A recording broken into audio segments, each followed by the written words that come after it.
हम कहना चाहते झुकती है दुनिया।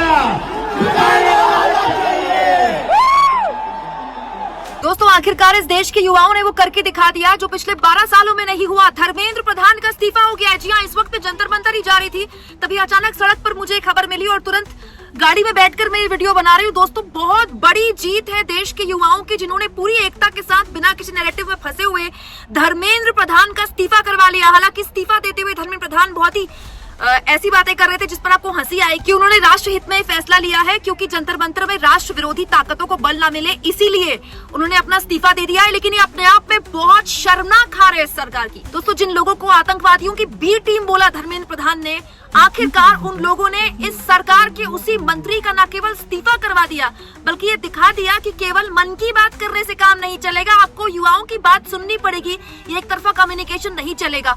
बहुत बड़ी जीत है दोस्तों, देश भर के युवाओं की उस आक्रोश की जीत है। और इस जीत के साथ अब कई सवाल भी खड़े होंगे जो अब तक दरी के नीचे छिपा दिए जाते थे। ये बात केवल पेपर लीक तक खत्म नहीं होगी, ये बात अब केवल एक इस्तीफे तक नहीं जाएगी। सुनिए, धर्मेंद्र प्रधान के बाद जंतर मंतर में क्या माहौल था, किस तरह का जश्न वहां पर मनाया जा रहा है।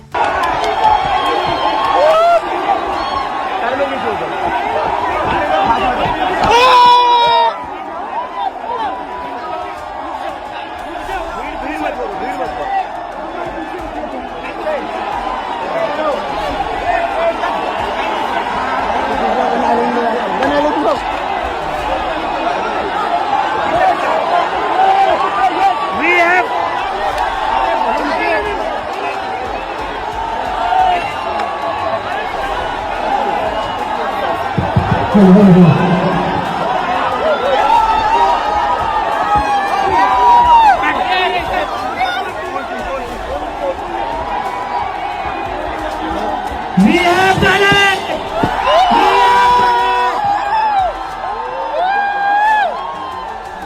धर्मेंद्र प्रधान ने रिजाइन कर दिए।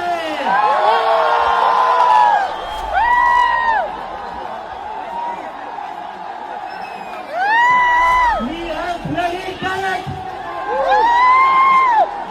क्या कहते थे ये? क्या कहते थे? इस सरकार में इस्तीफे नहीं होते।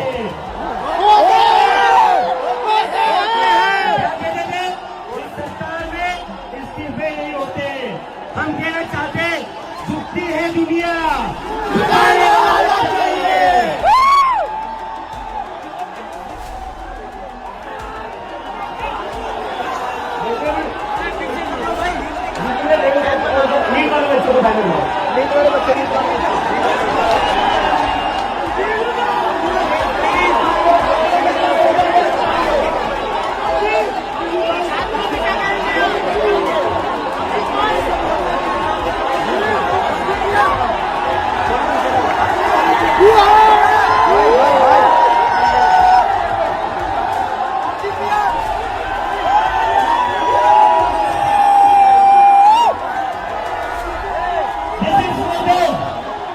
ये उन सभी बच्चों के लिए जिनकी जिंदगी धर्मेंद्र प्रधान ने लिए थे।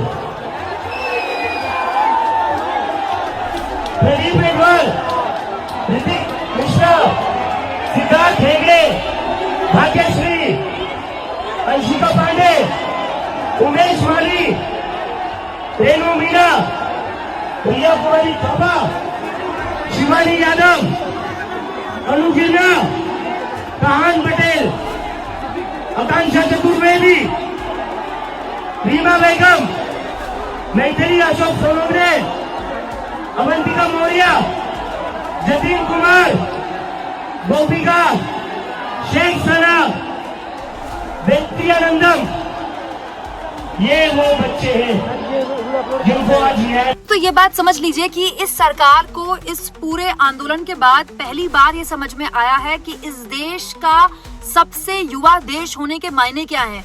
और इस सरकार के ये भी बात समझ में आ गई कि वो जो जेनजी है हमारे देश के, उनको लेकर जो गलतफहमी आईटी सेल को थी कि वो केवल इंस्टाग्राम में रीलें चलाते हैं और लेजी हैं, आलसी हैं, उन जेनजीज ने इस देश की सरकार के जैसे कानों में आकर उनके कान के पर्दे फाड़े हैं, ये बताते हुए कि ना तो हम आलसी हैं, ना ही हम आपकी बात सुनेंगे, आपको हमारी न केवल सुननी होगी बल्कि हमारी जायज मांगों के आगे झुकना होगा बिना शर्त। हालांकि धर्मेंद्र प्रधान अगर इस्तीफे में ये बात ना लिखते कि जंतर मंतर में राष्ट्र विरोधी ताकतें ये सब, तो फिर ज्यादा बेहतर होता उनके लिए, लेकिन ये बोलकर सरकार बेसिकली अपना चेहरा बचा रही है। ये आज की तारीख जो है दोस्तों वो निर्णायक और बहुत ही ज्यादा ऐतिहासिक है, क्योंकि इस आंदोलन के लिए, इस आंदोलन को क्रिटिसाइज करने के लिए, इसकी आलोचना करने के लिए क्या नहीं कहा गया।